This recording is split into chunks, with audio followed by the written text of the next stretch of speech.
नमो नमः छात्रों। सरल संस्कृत भाषा doctor Dinesh Trivedi YouTube channel में आपका हार्दिक स्वागत है। विशेष रूप से कक्षा 9वीं एवं 10वीं के छात्रों का हार्दिक स्वागत है। पाठ को हम शुरू करें व्याकरण विधि के। इसके पूर्व यदि आपने मेरे चैनल को सब्सक्राइब नहीं किया हो तो चैनल को सब्सक्राइब करना न भूले, बेल आइकन दबाएं जिससे मेरे आने वाले वीडियो आपको आसानी से प्राप्त हो सके।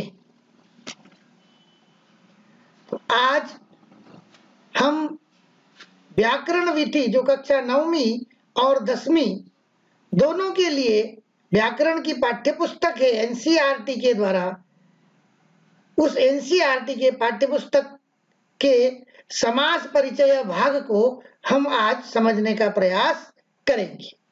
आइए हम पाठ की ओर चलते हैं। समास परिचय। पहले हम यह जानने का प्रयास करते हैं कि समास कहते किसे हैं। तो एक बहुत छोटी सी परिभाषा यहाँ पर व्याकरणाचार्यों के द्वारा दी गई है और वह दी गई है समसनम इति समासः। सम असनम, सम यानी कुछ, असनम यानी पास में, कुछ पास में आना भले, और सम का अर्थ अच्छी प्रकार भी होता है। सम असनम, अच्छी प्रकार से पास में आना, इसको हम समास कहते हैं। मूल रूप से ये जो समास शब्द है ये सम उपसर्ग के साथ में अस धातु से मिलकर के बना है। अस धातु का अर्थ होता है फेंकना। इस प्रकार से इस सम और अस धातु से मिलकर के जो शब्द बना है उसका प्राय अर्थ यही होता है कि संक्षेप करना, और इसी कारण से यहाँ पर समास शब्द का अर्थ है संक्षेपण, अर्थात शब्द को संक्षिप्त रूप प्रदान करना। अर्थात दो या दो से अधिक पदों में प्रयुक्त विभक्तियों, समुच्चय बोधक च आदि को हटाकर एक पद बनाना। यहाँ पर समास बनता कैसे है? तो यहाँ पर कहा है कि विभक्ति को हटा देना, अर्थात विभक्ति का लोप कर देना।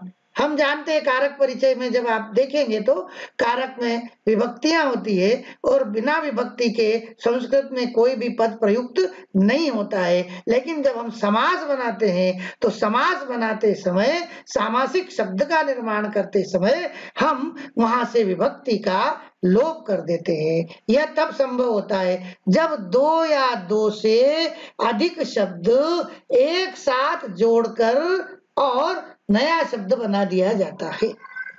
इस दो या दो से अधिक शब्दों के जोड़ने की प्रक्रिया को ही समास कहते हैं।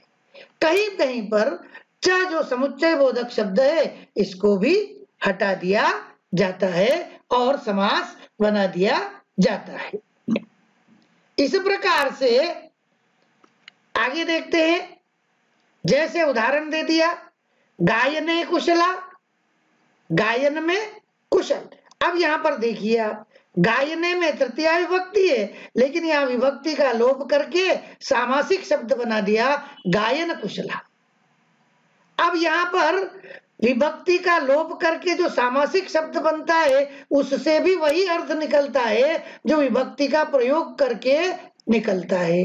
गायने कुशला, गायन में कुशल, और गायन कुशला का अर्थ भी निकलेगा गायन में कुशल। इसी तरह राज्ञः पुरुषः,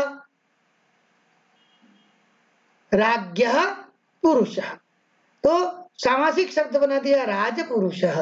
राज्ञा षष्ठी विभक्ति है, इस षष्ठी विभक्ति का लोप कर दिया राजपुरुष। राज्ञा पुरुष का अर्थ भी होता है राजा का पुरुष, और राजपुरुष का अर्थ भी होता है राजा का पुरुष। इन पदों में विभक्ति का लोप कर दिया। गायने कुशला, राज्ञा पुरुष में विभक्ति का लोप हो गया। सीता च रामश्च, यह च समुच्चय बोधक है, इस समुच्चय बोधक शब्द को हटा दिया और हटा करके सामासिक शब्द बना दिया सीता रामो। शब्द क्या हो गया? संक्षिप्त हो गया। जैसा कि परिभाषा में कहा है कि संक्षेपण, समास का अर्थ है संक्षेपण, शब्द को का स्वरूप छोटा करना। यहाँ पर शब्द में सीता च रामश्च, इन शब्दों को हटा दिया और स्वरूप छोटा हो गया, सीता रामो। इसमें च का लोप हो गया है। इस प्रकार से कहने का भाव यहाँ पर यह है कि सामासिक शब्द जब बनता है तो शब्द का स्वरूप कैसा हो जाता है? शब्द का स्वरूप छोटा हो जाता है। इस प्रकार से आगे देखते हैं। इसी प्रकार विद्या एवं धनः यस्य सः, विद्या एवं धनः यस्य सः, विद्या ही धन है जिसका वह, विग्रह ये सामासिक शब्द बना विद्याधन। पद में कुछ पदों का लोप हो गया, एक शब्द बन गया विद्याधन। यहाँ अर्थ भी वही निकलेगा, विद्या जिसके पास धन है, विद्या ही जिनका धन है, ऐसा विद्याधन। यहाँ पर पदों का लोप हो गया है, उसका लोप करके संक्षेपण क्रिया द्वारा, इसी प्रकार से गायने कुशला में गायन कुशला हुआ, राजपुरुष हुआ, सीतारामो हुआ, विद्याधना हुआ। इन सब पद जो बनाए गए हैं इनमें कहीं कहीं पदों के बीच की विभक्ति का लोप नहीं भी होता है, कहीं कहीं ऐसी जगह भी आती है अपवाद के रूप में जहां विभक्ति का लोप नहीं होता है, जैसे खेचरः, युधिष्ठिरः, वनेचरः आदि। ये सामासिक शब्द हैं, लेकिन ऐसे समासों को अलुक समास कहते हैं। क्या कहते हैं? ऐसे समासों को अलुक समास कहते हैं, जहां पर विभक्ति का, पदों का लोप नहीं होता है, पदों के बीच में जो विभक्ति प्रयुक्त हुई है उसका लोप नहीं होता है, उसे हम अलुक समास कहते हैं। आगे आते हैं। पदों की प्रधानता के आधार पर समास के मुख्यतः 4 भेद होते हैं। सामान्यतः जब हम पढ़ते हैं तो हमें 6 भेद दिखलाए जाते हैं, लेकिन व्याकरण शास्त्र की दृष्टि से अगर देखते हैं तो पदों की प्रधानता के आधार पर समास के मुख्यतः 4 भेद हैं। पहला अव्ययी भाव, दूसरा तत्पुरुष, तीसरा द्वंद्व और चौथा बहुव्रीहि। अब कहेंगे 6 भेद क्यों हैं? तो कहा तत्पुरुष समास के 2 उपभेद भी है। तत्पुरुष समास के 2 उपभेद भी हैं, और वे 2 उपभेद हैं कर्मधारय एवं द्विगु। और इस प्रकार सामान्य रूप से समास के 6 भेद है। तो मुख्य रूप से, प्रधान रूप से तो 4 भेद है। कौन कौन से? अव्ययी भाव, तत्पुरुष, द्वंद्व और बहुव्रीहि। लेकिन तत्पुरुष समास के 2 उपभेद हैं जो कर्मधारय एवं द्विगु के रूप में है।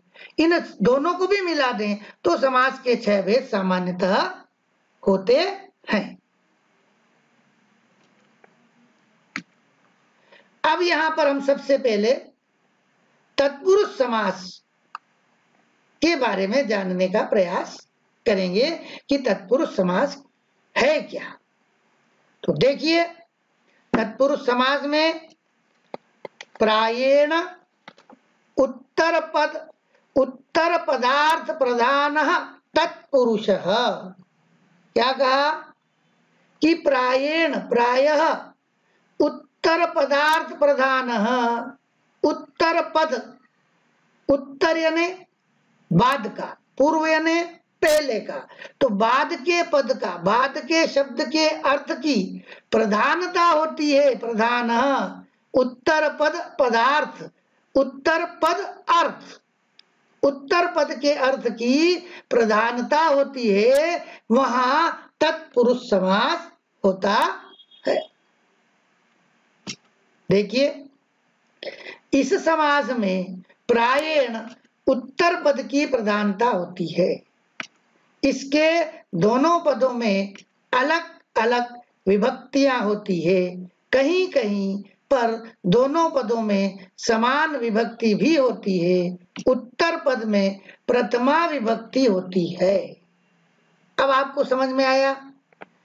सबसे पहली चीज, उत्तर पद की प्रधानता होती है, उत्तर पद के अर्थ की प्रधानता होती है, और इसका जो उत्तर पद है उसमें प्रथमा विभक्ति का प्रयोग होता है, और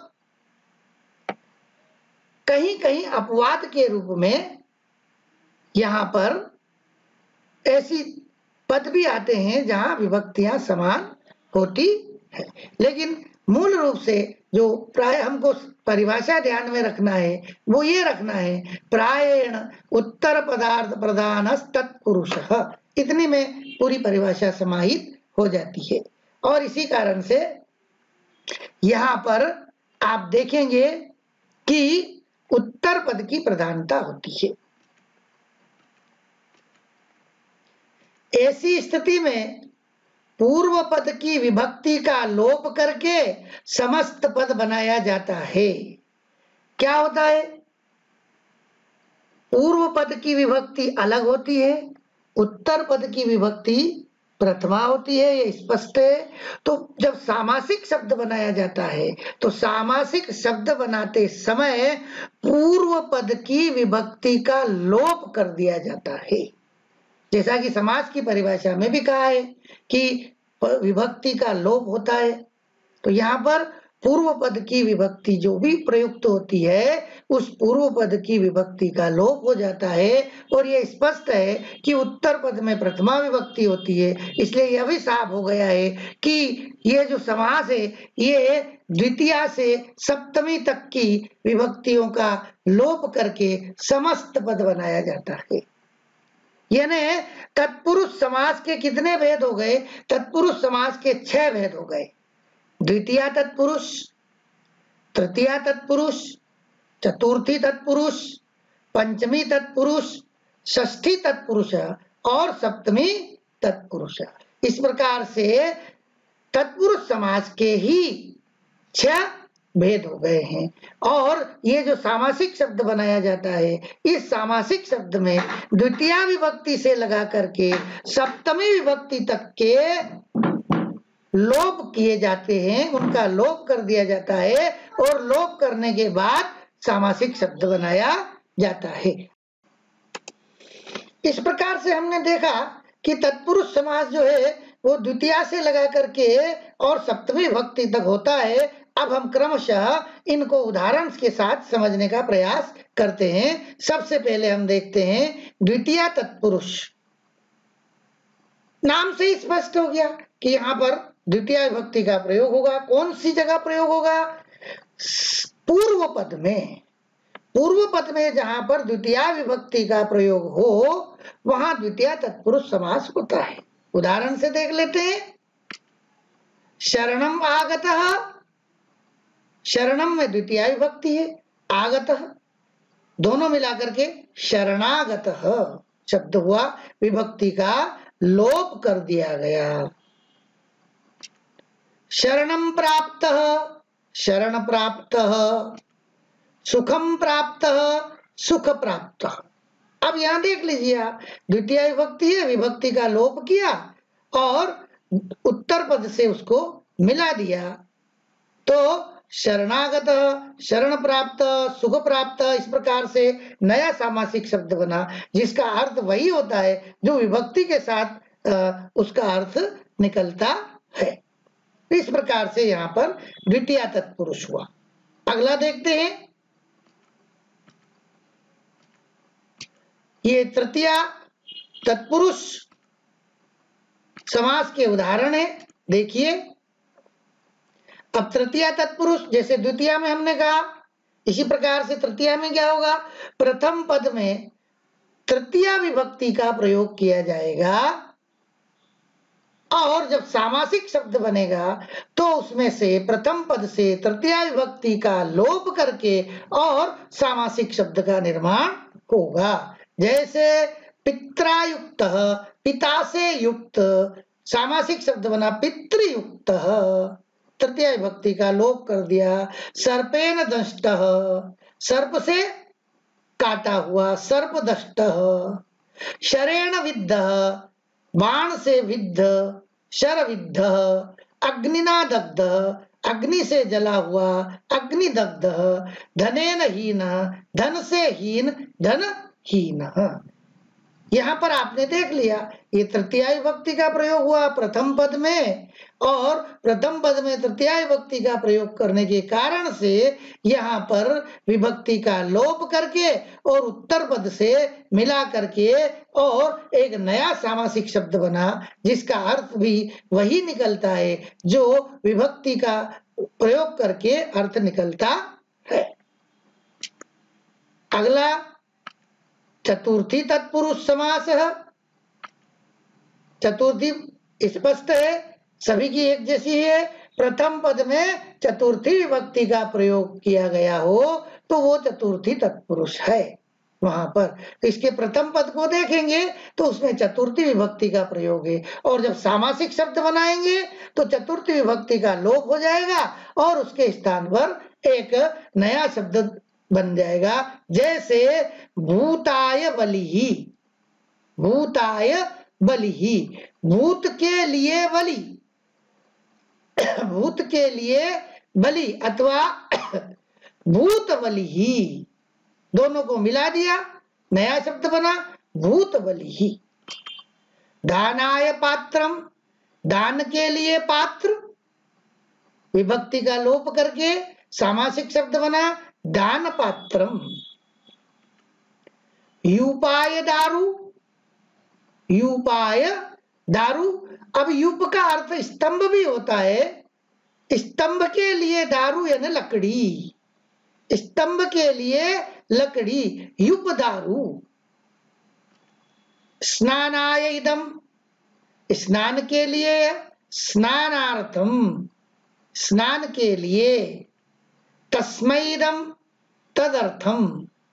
इस प्रकार से यहाँ पर आपको ये ध्यान रखना है, अधिकांश स्थानों पर पद को समझने के लिए पहले उसके अर्थ को समझें।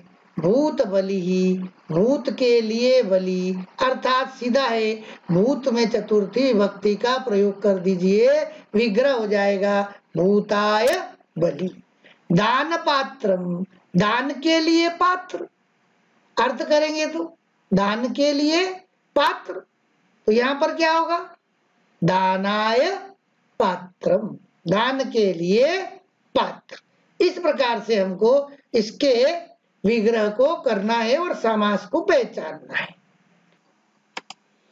अब हम पंचमी तत्पुरुष समास को समझते हैं। पंचमी तत्पुरुष से ही स्पष्ट हो गया है कि इसके प्रथम पद में पंचमी विभक्ति का प्रयोग होगा, वहां पंचमी तत्पुरुष समास होता है। और जब सामासिक शब्द बनाया जाता है तो पंचमी विभक्ति का लोप करके सामासिक शब्द का निर्माण किया जाता है। चौरात भयम, चौर भयम। रोगात मुक्तः, रोग मुक्तः, रोग से मुक्त, रोग मुक्तः। अश्वात पतितः, अश्व पतितः। स्वर्गात पतितः, स्वर्ग पतितः।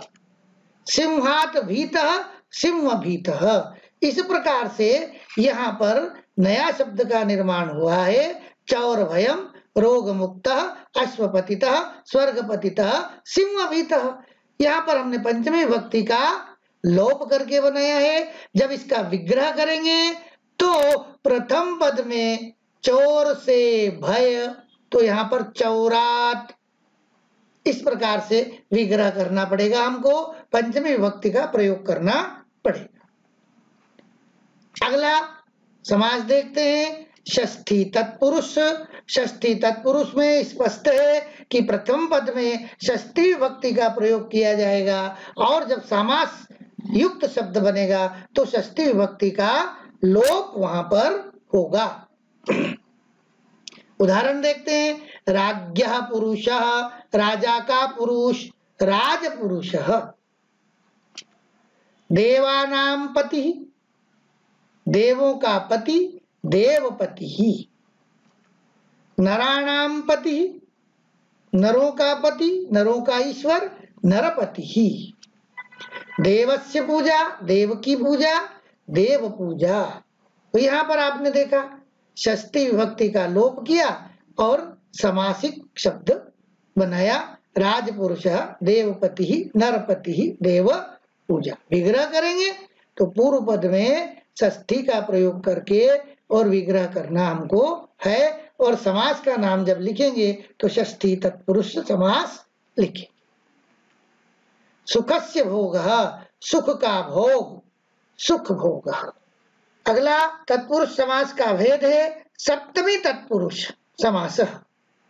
सप्तमी तत्पुरुष समास में स्पष्ट है कि उसकी जो प्रथम पद है, उसका पूर्व पद है, उस पूर्व पद में सप्तमी विभक्ति का प्रयोग होगा, और जब समास युक्त शब्द बनेगा तो पूर्व पद से सप्तमी विभक्ति का लोप हो जाएगा और नया समासिक शब्द बनेगा।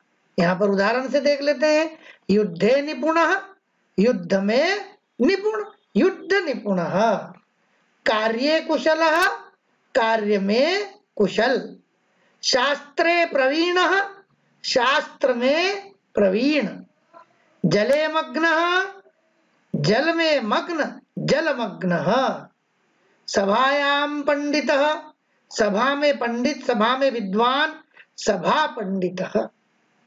तो आपने यहाँ पर देखा सप्तमी विभक्ति का लोप करके और समास युक्त शब्द का निर्माण हुआ। जब विग्रह करेंगे तो हम इसको अर्थ को देखेंगे। युद्ध निपुण, युद्ध में निपुण। तो फिर विग्रह करते समय क्या करेंगे? पूर्व पद में सप्तमी विभक्ति का प्रयोग करेंगे। अगला भेद है नए तत्पुरुष समास। नए तत्पुरुष समास। अब यहां पर देखिए, न शब्द का प्रयोग होगा। न धार्मिकः, न धार्मिकः, अधार्मिकः। नकारात्मक, जहां पर सामासिक शब्द का निर्माण होगा वहां पर नए तत्पुरुष समास होगा। जैसे अधार्मिक, अधार्मिक यानी जो धार्मिक नहीं है, विग्रह करेंगे तो न धार्मिक। न सुखम, असुखम। न आदि, अनादि। न सत्यम, असत्यम। ये सब नकारात्मक है। अधार्मिक, असुखम, अनादि, असत्यम। जब विग्रह करेंगे तो क्या करेंगे? आ के स्थान पर न शब्द का उपयोग करिए। देखिए, आ हटा दिया। न धार्मिक, न सुखम, न अनादि, न आदि, है ना, न सत्यम। इस प्रकार से यहाँ पर विग्रह होगा और समास का नाम लिखेंगे नय तत्पुरुष समास। अगला देखते हैं। अब हमने जैसा कि कहा कि प्रमुख समास 4 और तत्पुरुष समास के ही 2 उपभेद हैं। तो वे 2 और भी भेद के कौन से हैं? समानाधिकरण तत्पुरुष अर्थात कर्मधारय समास, और दूसरा भेद है द्विगु समास। ये दूसरा भेद है। अब इनको भी हम समझ लेते हैं। पहला देखते हैं कर्मधारय समास। सच असौ कर्मधारायः, सच असौ कर्मधारयः। यहाँ पर देखिए, इसके दोनों पदों में विभक्ति समान होती है। हमको ये पहले पता है कि समास में 2 पद होते हैं, 2 पदों को मिलाने पर ही नया समासिक शब्द बनता है। तो कर्मधारय समास में जो 2 पद है, उन दोनों पदों की विभक्ति समान होती है और इसके 3 स्वरूप होते हैं। पहला, कभी कभी विग्रह पदों में पूर्व पद विशेषण होता है और उत्तर पद विशेष्य होता है। अब विशेषण किसे कहते हैं? जो किसी की विशेषता बताए वो विशेषण कहलाता है।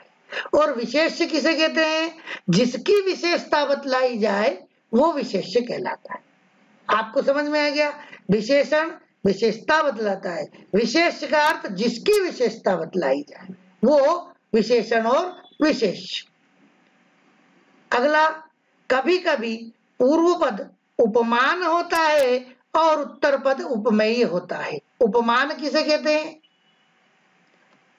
जिसकी उपमा दी जाए वो उपमान, और जिसे उपमा दी जाए वो उपमेय कहलाता है। समझ में आ गया? अलंकार अगर आप पढ़ते होंगे उपमा अलंकार, तो उपमा अलंकार के 4 धर्म हैं: उपमान, उपमेय, साधारण धर्म और वाचक शब्द। उपमान उसे कहते हैं जिससे उपमा दी जाती है, उपमेय उसे कहते हैं जिसको उपमा प्रदान की जाती है। अब उदाहरण देख लेते हैं। एक तीसरा भेद हो रहे, कभी कभी दोनों पद विशेषण भी होते हैं, ये तीसरा है। अब पहले का देखते हैं उदाहरण, कर्मधारय विशेषण विशेष्य। पहला पद विशेषण, दूसरा पद विशेष। उदाहरण, नीलम उत्पलम। देखिए, नीलम उत्पलम दोनों में समान विभक्ति का प्रयोग हुआ है। दोनों पदों की विभक्ति एक है। नीलम का अर्थ होता है नीला, उत्पलम कमल, नील कमल। संधि नया शब्द बना नीलोत्पलम। विशाल वृक्ष, विशाल वृक्ष, दोनों को मिला दिया विशाल वृक्ष। यहाँ पर विभक्ति का लोप, यहाँ पर विभक्ति का लोप। मधुरम फलम, मधुर फलम। ज्येष्ठ पुत्र, ज्येष्ठ पुत्र। अब यहाँ देख लीजिए आप, पहला पद विशेषण है और दूसरा पद विशेष्य है, अर्थात ये दूसरे पद की विशेषता बतला रहे हैं, इसलिए ये विशेषण और ये विशेष।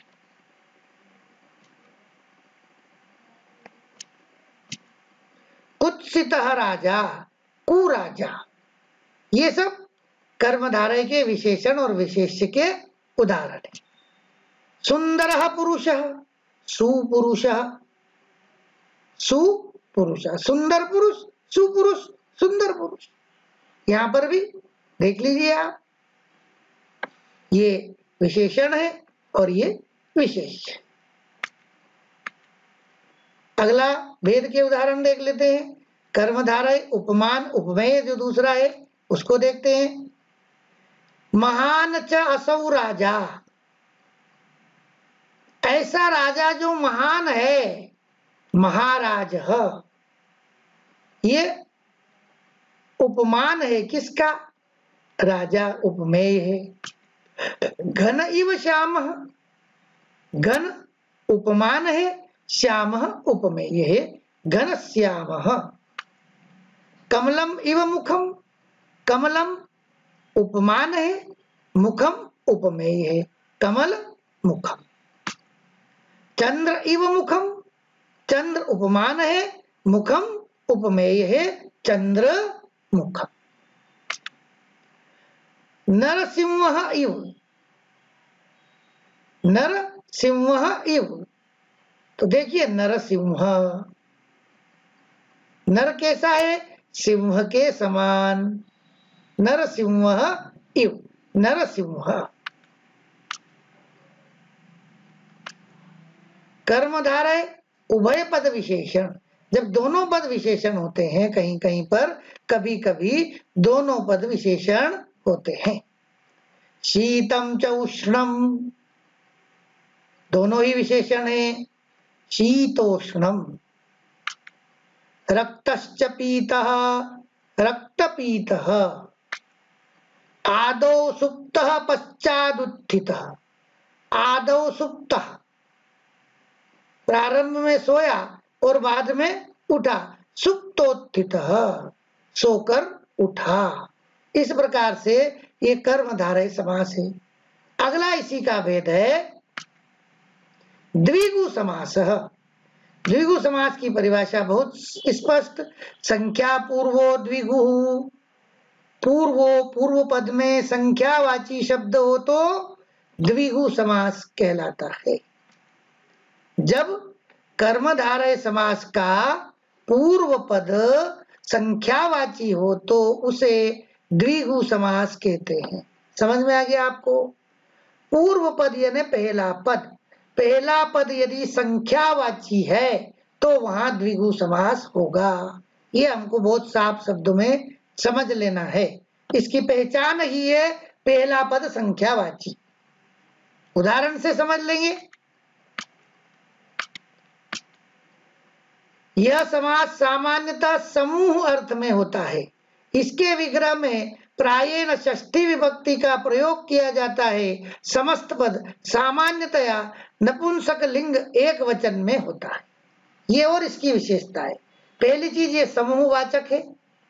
दूसरी चीज जब भी इसका विग्रह करेंगे तो षष्ठी विभक्ति का प्रायः इसमें प्रयोग होगा और जो समस्त पद होगा, सामासिक शब्द बनेगा, वो नपुंसक लिंग में एक वचन में होगा।